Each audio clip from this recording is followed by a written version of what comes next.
I'm going to do it. It's disgusting.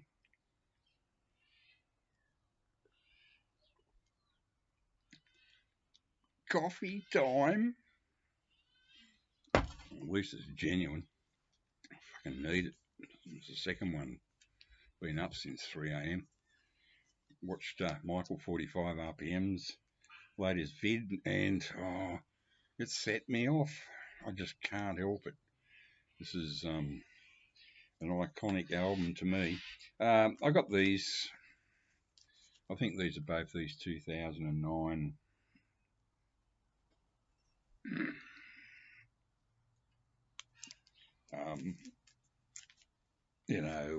CD remasters or something.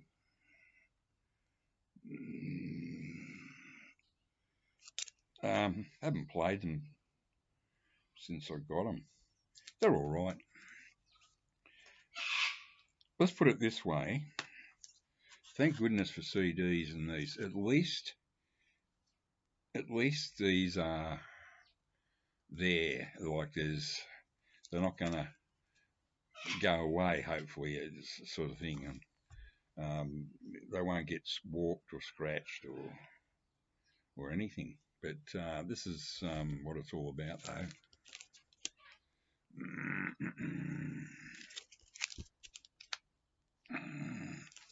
UK mono. Covers in pretty damn good nick. Got this probably, I don't know, 10, 12 years ago. I probably paid a fair bit for it even then. But it's I can't remember how much it was. I mean, it wasn't hugely expensive, but it was, reasonably pricey, I suppose.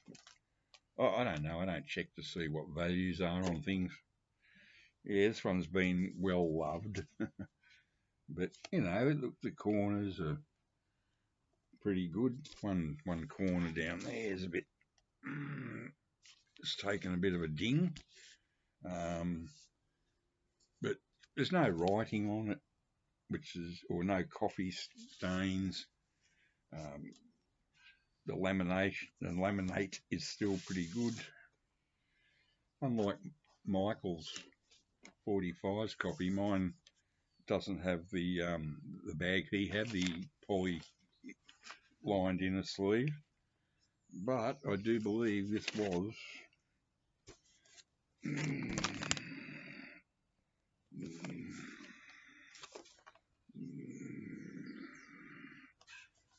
this is the original bag this one came in. I got this one from Scotland, Bonnie, Scotland. Oh yeah, he rated it as good. Yes, it's pretty shiny. Side 2, I can't read the dead wax at my old age. I think I did look to see if this was the rare one with the withdrawn Tomorrow Never Knows, the one that they pressed by mistake, the one Michael's got. But this has been played a lot. It's got spindle marks. But it sounds great. I mean, it's... I did look this one up.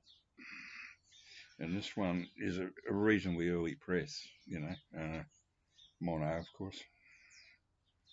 But there was something about this one. It's too early. The trouble is I would love to get caught up in these discussions about, the dead wax and all this stuff, but I can't read it anymore. That's one of the things you audiophiles have got to watch out for. Some of you guys are in your 50s. You might have another 10 years or more if you're lucky, where you can actually put a record on without your hands shaking, or you can actually see where the beginning of the record is, and so enjoy it while you can, because when you get to my age, it all just becomes a hassle. It's just so much easier to whack one of these on. But actually, I don't do either. I tape this one on the cassette. and I don't care what anyone says. When I do a cassette, I love doing cassettes, tapes of vinyls, especially if they're treasured vinyls, like my first press mono pepper. I don't want to be wearing them out any more than they need to be, so I just tape them. And I think they actually sound better than the actual vinyl. It's even more analog sounding because it's going back to tape. It was recorded on tape, pressed on vinyl, and then goes back to tape. Okay, you might say that's one more step down the line, therefore the sound is degraded, but it's not. It actually sounds better. You know, people that can attest, well, they're all dead now, but the ones that I used to do tapes for used to say, how do you do it? I said, look, it's just, it's just an instinct thing. I know how to get the best out of vinyl on a cassette, and the secret's to push it right to there's a hot cut cassette. You find the most distorted part of Tomorrow Never Knows on this. And if that just flicking into the red danger zone at the loudest, most distorted part, that's where you set your tape, your volume. And you can actually go a little bit further up than that, because if it is distorted, an extra 10-20% distortion in distorted guitar backward tape, you barely notice it, and it actually brings up. Another thing, look, I'm half asleep. Look, I've just got to have some coffee.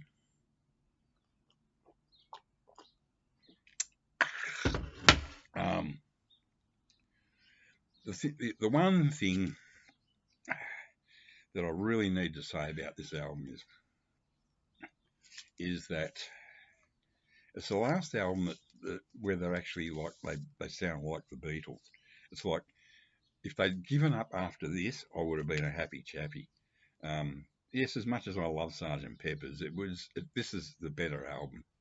It's still the Beatles, even though they got a lot more George Harrison tracks on here than normal, and they've got that abomination Yellow Submarine on there. But see, I did an idealised version of this, a tape I sent to somebody, where I taped this, but I took off Yellow Submarine and put Paperback Writer and Rain on the tape to make my ideal version of Revolver. So instead of Yellow Submarine, you've got Paperback Writer, which would probably start at side 1 or 2. I think it'd be a better start than Taxman. Taxman's great, but I think Paperback Writer would have been a good way to start the album. And then Rain just fits on there. I actually took one other track off. I think it was Love You Too by Harrison, I think. I don't know. There's no real weak tracks on it. And there's no absolute stinkers. Even Yellow Submarine's bearable. In mono, it's better, much better. Oh, that's what I had to say. The one reason why I got the mono, there's nothing wrong with the stereo mix. Nothing wrong with it. It's great. It's the first Beatles record. Well, no, Rubber Soul was good stereo. But it's the first Beatles record where the stereo's fine. It's got proper separation. But you've got to have both mono and stereo, in my opinion, simply because the stereo mix on Eleanor Rigby is really weak, whereas the mono one on this album kicks butt. Now, I'm not a big Paul McCartney fan, but Eleanor Rigby is by a mile my favourite McCartney track, hands down. And it's great. That's all I'll say. And the mono sounds, it's just got so much more punch. Yes, like the mono pepper original has got much more punch. The stereo is insipid. It's washed out, thin, gimmicky, panning effects. Terrible, terrible stuff. But the mono, cool. Anyway, look, it's early. I'm just not making much sense here. I just had to jump on the Revolver bandwagon.